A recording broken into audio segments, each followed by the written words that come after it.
ஒரு குலை போட்ட வாழையை குலை போட்ட பிறகு அந்த வாழைக்குலையை வெட்டிய பிறகு அந்த வாழை மரத்தை வெட்டாமல் விடுவதால் என்னென்ன நன்மைகள் ஏற்படுது என்றதை தான் நாங்கள் பார்க்க போகிறோம். அதுக்கு முதல்ல ஒரு விடயத்தை சொல்லிக்கொள்கிறேன்.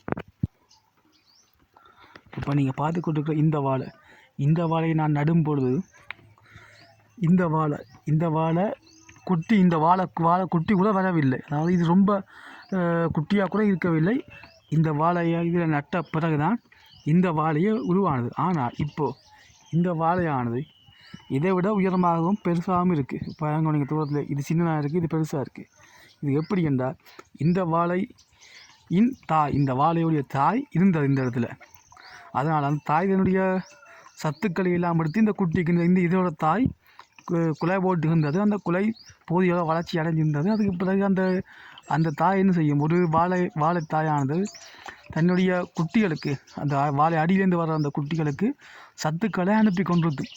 அதாவது அந்த இலையை வச்சு கொண்டு இலையில் பச்சையம் இருக்கும் சூரிய ஒளியை எடுத்து ஒளித்தொகுப்பு செய்து சத்துக்களை வாழையோட கிழங்குக்கு அனுப்பும். அந்த கிழங்குலேருந்து அந்த குட்டிகள் அந்த சத்தை பெற்றுக்கொண்டு அந்த குட்டிகள் வளர்ச்சி அடைஞ்சு கொண்டு. அதனால் இந்த வாழை குட்டியானது வெகுமாக வளர்ந்துட்டுது. தனியை நட்ட தாய் இல்லாமல் நடப்பட்ட இந்த வாழையானது மெல்லத்தான் வளர்ச்சி அடையுது. நான் இல்லை முக்கியமான விஷயம் கூட சொல்ல போகிறேன் என்னவென்றால்,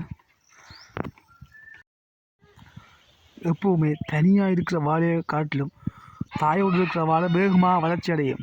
அதுக்கு காரணம் அதோட தாய் தான் அதுக்கு காரணம். தாய் தண்ணீரை உறிஞ்சியும் மற்றது சூரிய ஒளியிலிருந்து சூரிய ஒளியை எடுத்து ஒளித்தொகுப்பு செய்து சத்துக்களை தானும் எடுத்துக்கொள்ளும். அதே நேரத்தில் கிழங்குக்கும் அனுப்பும். அப்படி கிழங்குக்கு இருக்கிற கிழங்கிலிருந்து சத்துக்களை எடுத்துக்கொண்டு அந்த குட்டியானது வேகமாக வளர்ச்சி அடையும். அதனால் தனியாக இருக்கிற வாழை கண்ட காட்டிலும் தாயோடு இருக்கிற வாழைக்குட்டி வேகமாக வளர்ந்து வரும். நண்பர்களே, இப்போ பார்த்தீங்கன்னா இந்த வாழை மரத்தோட வாழையை வெட்டியாச்சு, வாழைக்குலையை வெட்டி எடுத்தாச்சு. இப்போ இந்த வாழை மரத்தோட சத்துக்கள் எல்லாம் அடியில் போய்கிட்டு இருக்கும். மெல்ல இந்த வாழை மரம் கருகி கொண்டிருக்கும். இந்த வாழை மரம் கருகினா பிறகு இந்த வாழை மரத்தோட சத்துக்கள் எல்லாம் எங்கே போகுமெண்டா இந்த வாழை மரத்தோட அடிக்கு தான் போகும். இந்த மாதிரி வாழை மரத்தோட அடிக்கு அதோட சத்துக்கள் போடுறதால வாழை மரம் நல்லா உயர்ந்து வருது. வாழை மரம் உயர்ந்து வளர்வால என்ன நன்மைகள்? இப்போ இந்த வாழை மரத்தை பார்த்தீங்கன்னா இந்த வாழை மரம் கட்டையாக இருக்குது, குள்ளமாக இருக்குது. இதோட வாழைக்காய் கொஞ்சம் தான் வாழைக்காய் வந்திருக்கு, பொத்தி சின்னதாக இருக்குது. வாழை மரம் உயரவில்லையண்டா பொத்தி சின்னதாக வரும், வாழைக்காயும் சின்னதாக வரும். ஆனால் வாழை மரம் உயர்வாக வந்துச்சுண்டா பொத்தியும் பெருசாக வரும், வாழை பொத்தியும் பெருசாக வரும்.